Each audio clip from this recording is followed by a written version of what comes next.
সম্মানিত দর্শক, দিল্লিতে অবস্থানরত বাংলাদেশের সাবেক প্রধানমন্ত্রী শেখ হাসিনা তার জবান কোনো অবস্থাতেই বন্ধ করা যাচ্ছে না।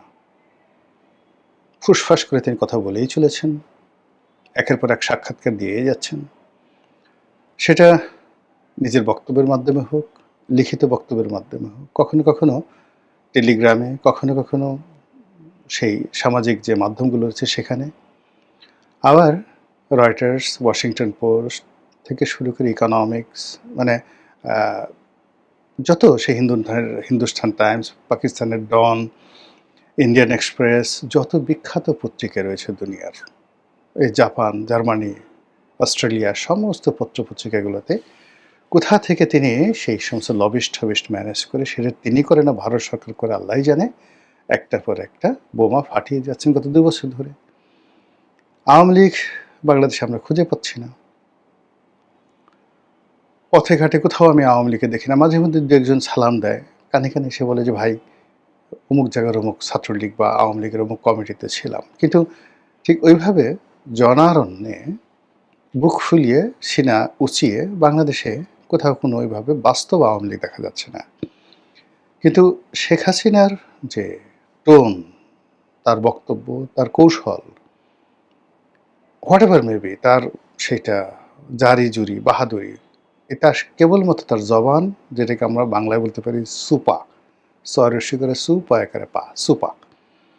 এই সুপার জোরে বাংলাদেশের যে আমরা ৫৫,৫৯৮ বর্গ মাইল এলাকার মাটি, বাতাস, বাতাস যেটাকে বলা ইথার, তারপরে এখানে যত নদ নদী সমুদ্র পাহাড় আছে, সব জায়গাতেই শেখ হাসিনার সেই জবান মোবারক থেকে, সুপা মোবারক থেকে যা বেরোচ্ছে, ওইগুলো নিয়ে টিয়া পাখি গান রচনা করছে, ময়না পাখি নাচতেছে, ওইগুলো নিয়ে বাঘ হুঙ্কার দিচ্ছে, বাঘিনীর সাথে প্রেম করছে, ওইগুলো নিয়ে বানর তার বাদরামে শুরু করেছে শেখ হাসিনার বক্তব্য নিয়ে।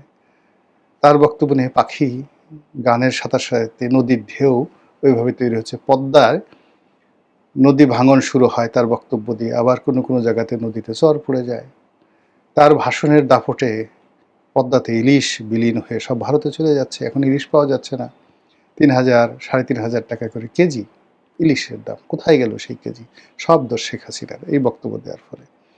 এবং এই যে শেখ হাসিনার চোপা তার বক্তব্য, এটি আমাদের যারা শাসক দল, তাদেরকে এতটা বিরক্ত করছে যে তারা কেউ আসলে ঘুমাতে পারছেন না। সবার ঘুম হারাম হয়ে গেছে, সবার মেজাজ গরম হয়ে গেছে, সকলের শরীরে অ্যালার্জি উঠে গেছে। এবং ডক্টর মোহাম্মদ ইউনূস বিশ্বাস করেন, যদি শেখ হাসিনার জবানটা বন্ধ করতে পারতেন, তাকে আপনি গুলি মেরেও ক্ষমতা থেকে ছড়াতে পারতেন না। সে যে নির্বাচন দিয়ে চলে গেল, তারেক রহমান সাহেবের কাছে ক্ষমতা দিয়ে চলে গেল, 99% যে বাহাদুরি বা এর 99% যে ক্রেডিট, এটি মূলত শেখ হাসিনার জবান, শেখ হাসিনার চোপা, তার বক্তব্য, তার ট্রল। সে যেভাবে ওখানে প্রতিটা মুহূর্তে সেই ডক্টর মোহাম্মদ ইউনূসকে ভয় দেখাচ্ছিল, যেভাবে আতঙ্ক ছড়াচ্ছিল, যেভাবে টুস করে ঢুকে পড়ার কথা বলছিল, ওই অবস্থা আসলে শুনে কোনো জনই মানুষ আসলে যমুনাতে ঘুমানো যায় না। এখন অ্যাটলিস্ট ডক্টর মোহাম্মদ ইউনূস ঘুমাতে পারছেন, দেখেন তার চেহারাও ভালো হয়ে গেছে। কিন্তু যতদিন তিনি প্রধানমন্ত্রী ছিলেন বা প্রধান উপদেষ্টা ছিলেন, তার চেহারা কিন্তু নষ্ট হয়ে গিয়েছিল। এবং তিনি অনেকটা অসহায় হয়ে বারবার নরেন্দ্র মোদীকে পার্সোনালি রিকোয়েস্ট করেছেন, আচ্ছা ওনার সুপারটা একটু বন্ধ করা যায় না, তার মুখটা একটু বন্ধ করা যায় না। এই ভারত সেটা করে নাই। ভারত তো মানে কি বলবো, আমরা যেটাকে বলি ফাজিল, দুষ্ট, আমরা যেটাকে বলি, যাকে বলা হয় হয়তো দুষ্ট আর ফাজিল, এটাই ভালো। তো যখনই দেখলো যে বাংলাদেশের লোকজন শেখ হাসিনার মানে বক্তব্যে তারা অস্থির অনুভব করছে, এবং তাদের মানে ভারত সীমান্তে কামান জড়ো করেছে, খবর আসলো। তারপর সীমান্তে তারা হাজার হাজার সৈন্য সমাবেশ করেছে, এই খবরও তো আমরা বাংলাদেশে শুনেছি। অজিত দোভাল তাদের নিরাপত্তা উপদেষ্টা ঘন ঘন কলকাতা আসছে, তারপর তারা যে কোনো সময় এয়ার স্ট্রাইক করবে, সার্জিক্যাল অপারেশন চলবে। ভারতের সেই ময়ূখ রঞ্জন সাংবাদিক লাফিয়ে লাফিয়ে যত কথা বলল, আমরা বাঙালি ঘোড়ার ডিম কিচ্ছু ভয় পাই নাই। কিন্তু আমরা ভয় পেয়েছি শেখ হাসিনার কথাবার্তা।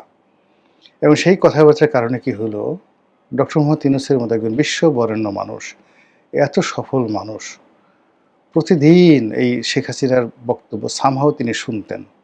ফলে তার হজম ভালো হতো না, বদহজম হয়ে যেত। 88 বছর বয়স।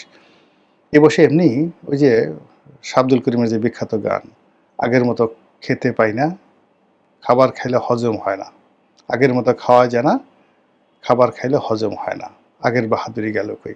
এই বয়সে মেশিনপত্র জিনিসপত্র সব এলোমেলো হয়ে যায়। তারপর যদি আবার ভয় থাকে তাহলে একেবারেই হজম হয় না, মুখ থেকে গন্ধ আসে, বগল থেকে গন্ধ আসে, পেটের মধ্যে গুড় গুড় গুড় গুড় করে শব্দ হয়, আর কোষ্ঠকাঠিন্য দেখা দেয়।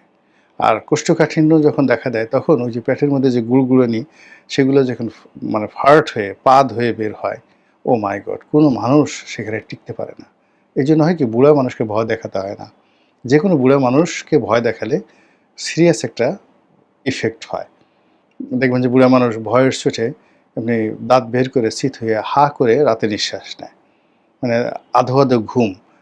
আমাদের গ্রামের কয়েকজন বুড়া মানুষকে আমি দেখেছি, তাদের ওই মরার আগে আগে বিভৎস হয়ে গেল চেহারা, হা করে ঘুমাতো, দাঁতগুলো বের হয়ে থাকতো, কি যে একটা বিভৎস। এই জন্য আমি আসলে সবসময় করি কি, বুড়া মানুষকে কখনো ভয় দেখায় না, তাদেরকে সান্ত্বনা দিতে হয়। ও দেখেন না, ওরে আমার পুলু পুলু বাবুরে, একটা শিশুর সঙ্গে যেভাবে আচরণ করে বুড়া মানুষের সঙ্গে ওইরকম আচরণ করে। তো সেক্ষেত্রে ডক্টর মোহাম্মদ ইউনূস আসলে তার সাথে ওইভাবে আন্তরিকতা নিয়ে তাকে সান্ত্বনা দেওয়ার মতো, তাকে ভালোবাসা দেওয়ার মতো, তাকে ঘুম পাড়ানোর মতো ওইরকম কোনো ব্যক্তি হয়তো তার পাশে ছিল না। ফলে কি হলো, শেখ হাসিনার এই যে এলোমেলো আচরণ, এলোমেলো কথা, তার যে হুমকি ধামকি, এগুলোর কারণে বেচারার একেবারে ব্যক্তিগত জীবন তছনছ হয়ে গেল। যাই হোক, সে গেল। সে যাওয়ার পরে যখন আবার নতুন সরকার এলো, আবার শেখ হাসিনার উৎপাত শুরু হয়েছে। ১ম মাসখানেক বোধহয় একটু বন্ধ ছিল। আমরা ধারণা করেছিলাম হয়তো সরকারের সঙ্গে তার একটা লেনাদেনা হয়েছে বা একটা বোঝাপড়া হয়েছে, বা তিনি যেটি এর আগে বলেছিলেন যে জামাতকে ঠেকানোর জন্য, আ একটি মৌলবাদী শক্তিকে ঠেকানোর জন্য তিনি তার নেতাকর্মীদেরকে নির্দেশ দিয়েছেন বিএনপিকে ভোট দেওয়ার জন্য। সেক্ষেত্রে তারেক রহমান সাহেবের সফলতা, তার অভিষেক, তারপর বিএনপি সরকারের এই যে কার্যক্রম, এগুলো নিয়ে শেখ হাসিনা মোটামুটি ১ মাস একটা, যাকে বলা হয়, গ্রেস পিরিয়ড তিনি দিয়েছিলেন। কিন্তু পরবর্তীতে দেখা গেল যে না, তিনি সেই তার আগের মতোই আছেন। কোনো অবস্থায় তার একটু পরিবর্তন হয়নি। ইউনূসের জমানাতে যেভাবে জ্বালাতেন, এরশাদের জমানাতে যেভাবে জ্বালাতেন, বেগম জিয়ার জমানাতে যেভাবে জ্বালাতেন, ঠিক একইভাবে এখন বেচারা তারেক রহমান সাহেব তাকেও জ্বালাচ্ছেন। এবং যা মুখে আসে তাই তিনি বলছেন। এবং ইউনিক সব ঘটনা, যেগুলো মানুষ কল্পনা করতে পারে। সে লন্ডন থেকে বিভিন্ন লোকজনকে ডেকে আনছে, আনার পর তাদেরকে আবার নিজের হাতে খাওয়াচ্ছে। তারা গিয়ে আবার কান্নাকাটি করে এই শেখ হাসিনার তাকে কি খাওয়ালো, তাকে দেখলে কার মতো মনে হলো, ইত্যাদি ইত্যাদি বলে তারা কান্নাকাটি করছে। আর সমস্ত সোশ্যাল মিডিয়া সেগুলো নিয়ে নাচানাচি করছে। আবার তিনি সেই মাঝে মধ্যেই তার যারা লোকজন আছে, দেশে আছে, দেশের বাইরে আছে, এগুলোকে আপনি তার কৌশলের হাতিয়ার বলতে পারেন। ভারতের কিছু সাংবাদিক আছেন, বাংলাদেশে কিছু সাংবাদিক আছেন, বিভিন্ন ইন্টারন্যাশনাল কমিউনিটির এনজিওর কিছু লোকজন আছেন। তারা ঘুরে ফিরে আওয়ামী লীগ এবং শেখ হাসিনাকে সামনে নিয়ে আসে এবং একটার পর একটা তারা গুজব ছড়ায়, এবং গুজব আলটিমেটলি সবই শেখ হাসিনার পক্ষে চলে যায় এবং সরকারের মধ্যে যথেষ্ট টেন্স তৈরি করে, এবং এই যে সরকারের মধ্যে যে টেন্স তৈরি করছে, এটা দেখে আবার শেখ হাসিনা খুব মজা পাচ্ছে, ভীষণ রকম মজা পাচ্ছে যে আমি তো এটাই চাই। আমি নিজে অবাক হয়ে যাই যে একটা মানুষের বয়স ৮০ বছর। আপনারা জানেন যে একটা পুরুষ ৮০ বছর হলে তার যে ধরনের শারীরিক জটিলতা থাকে, কিন্তু ৮০ বছর বয়সের একজন মহিলা হলে তার মধ্যে অনেকগুলো সেই জটিলতা আরও বেশি থাকে। কিন্তু শেখ হাসিনার অবস্থা দেখে মনে হচ্ছে তার একটা স্টিল বডি, পুরো একটা রোবটিক বডি।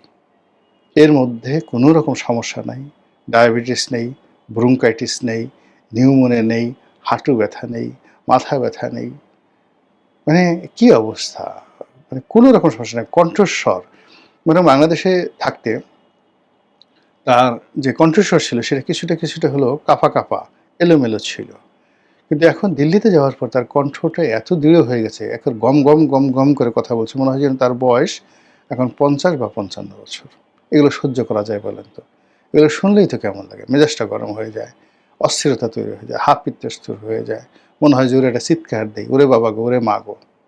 এখন এগুলো শুনলে তো মানুষজন বাজে কথা বলবো যে তুমি এ ধরনের কী হচ্ছে, তো এই পরিস্থিতি তৈরি হচ্ছে। তো এইরকম সবই ভালো ছিল। এখন সেই আগস্ট মাসের 5 তারিখে যেদিন তিনি বাংলাদেশ থেকে হেলিকপ্টারে করে চলে গেছেন, তার বক্তব্য হলো তিনি লেজারে গেছেন, তিনি আজ প্রাইম মিনিস্টার হিসেবে গেছেন, তাকে সরকারি হেলিকপ্টারে করে সেখানে ভারতীয় সরকার প্রোটোকল দিয়ে তাকে নিচ্ছে, আর বাংলাদেশ সরকার থেকে প্রোটোকল দিয়ে পাঠিয়েছে।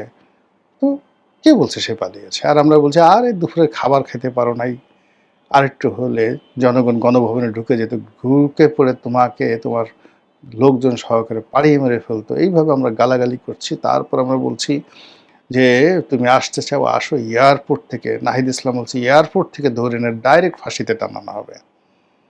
তিনি অবশ্য বলেন না যে এয়ারপোর্টে, তো বলতে পারতেন যে আমরা আসলে শেখ হাসিনার জন্য এয়ারপোর্টে একটা ফাঁসির মঞ্চ তৈরি করবো। তিনি বরং বলছেন যে ওখান থেকে তাকে গ্রেপ্তার করে এনে আমরা তাকে সরাসরি ফাঁসির মঞ্চে নিয়ে যাব। এখন ফাঁসির মঞ্চটা যে কোথায় হবে, এটা কি গুলিস্তানে হবে, জিরো পয়েন্টে হবে, বঙ্গভবনে হবে, যমুনার সামনে হবে, নাকি কারাগারের মধ্যে হবে, এটা অবশ্যই নাহিদ ইসলাম বলেননি। ওদিকে সরকারের একজন উপদেষ্টা, তথ্য উপদেষ্টা রয়েছেন, তিনি বলেছেন যে আমরা তাকে বেঁধে আনতে চাই। বোঝার চেষ্টা করুন, দিল্লি থেকে শেখ হাসিনাকে হাত পা বেঁধে, হাতে হাতকড়া, পায়ে ডান্ডাবেড়ি, একেবারে সে সিনেমাটিক অবস্থাতে তাকে সেইভাবে আমরা সেখান থেকে আনতে চাই, আমরা সেভাবে আনবো। এখন সে যদি স্বেচ্ছায় বাংলাদেশে আসতেছে, তা আসুক, আসুক, কামন। আপনি চিন্তা করুন, এই যে কথাগুলো আপনি দেখেন, এই কথাগুলো একটা উত্তেজনার ফসল, অস্থিরতার ফসল, এবং এইটার জন্য ওই উপদেষ্টার কোনো দায় নাই। এই যে নাহিদ ইসলাম যে কথা বললেন, নাহিদ ইসলাম নির্দোষ লোক, তার কোনো দায় নেই, সব দোষ শেখ হাসিনার। এই কারণে সেই মাঝে মধ্যে এই কথাগুলো বলছে।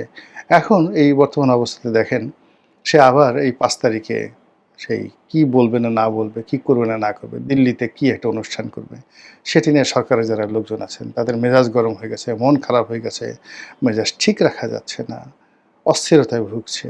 ফলে সরকারের একজন কর্তা ব্যক্তি, ভারতের যে রাষ্ট্রদূত বাংলাদেশে আছেন মন্ত্রী পদমর্যাদায়, দীনেশ ত্রিবেদী, তার সঙ্গে দেখা করলেন, মানে দীনেশ ত্রিবেদীকে ডেকে আনলেন বা তিনি এলেন।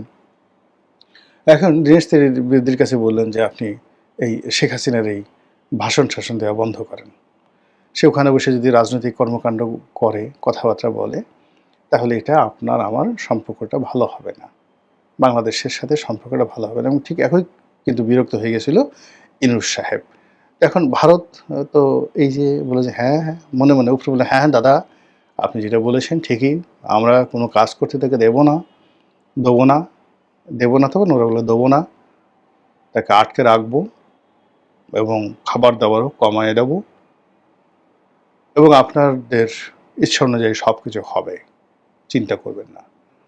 আর ওই পাশে গিয়ে তারা বলে বোহেনজি চালিয়ে যান, আপনি আছেন বলেই তো আমরা আছি, আপনি কথা বলেন বলেই তো আমাদেরকে ডাকে, আপনি কথা না বলে তো আমাদেরকে ডাকতোই না, একেবারেই ডাকতো না। আমরা এই যে এখনও যে কিছুটা প্রাসঙ্গিক আছি, আপনি আমাদের কাছে আছেন, আপনি যদি জেলখানাতে থাকতেন তাহলে বাংলাদেশে যারা লোকজনরা আছে তারা ভারত নামক যে একটা রাষ্ট্র আছে, দিল্লির নামক যে একটা রাজধানী আছে, নরেন্দ্র মোদী নামক যে একজন প্রধানমন্ত্রী আছে, এটা বাংলাদেশের মানুষ ভুলেই যেত। আমরা যে এখন কথায় কথায় ভারতকে স্মরণ করছি, ভারতকে গুরুত্বপূর্ণ মনে করছি due to Sheikh Hasina, because Sheikh Hasina is there, এরা সেখানে আছে। এই জন্য ওখানকার দাদারা বলে যে আমরা ওখানে যা বলি বলি ওগুলো নিয়ে আপনি মনে কিছু করবেন না গো দিদি, আপনি আপনার মতো চালিয়ে যান গো। তার প্রেক্ষিতে কি হচ্ছে, উঠতে বসতে আমরা এই শেখ হাসিনার জবান দ্বারা নির্যাতিত হচ্ছি।